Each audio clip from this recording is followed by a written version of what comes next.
Hi friends, ഇന്ന് നമുക്കൊരു floral design ചെയ്ത് നോക്കാം. ഒരുപാട് നാളായി ഒരു ഫ്ലോറൽ ഡിസൈൻ ചെയ്യണമെന്ന് വിചാരിക്കുന്നു. ഇന്നിപ്പോൾ യാദൃശ്ചികമായിട്ട് ഒരു നല്ല പാറ്റേൺ കണ്ടു കഴിഞ്ഞപ്പോൾ ഇന്ന് അത് ട്രൈ ചെയ്യാമെന്ന് വിചാരിച്ചു. അതിനുവേണ്ടി ഞാൻ ബ്രഷ് പെന്നാണ് യൂസ് ചെയ്തിരിക്കുന്നത്. ബ്രഷ് പെൻ്റെ പ്രത്യേകത അത് വളരെ സ്മൂത്താണ്. വരയ്ക്കുമ്പോൾ നമുക്ക് ഒട്ടും ഒരു ഡിഫിക്കൽട്ടും ഉണ്ടാവില്ല.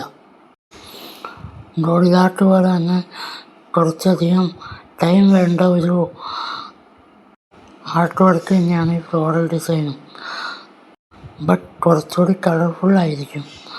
സോ ഫൈനൽ ഔട്ട്പുട്ട് കണ്ടിട്ട് നിങ്ങൾക്ക് ഇഷ്ടപ്പെട്ടു എന്ന് കമൻറ്റ് ചെയ്യുക. എൻ്റെ ചാനൽ എല്ലാവരും സബ്സ്ക്രൈബ് ചെയ്ത് സപ്പോർട്ടും ചെയ്യുക.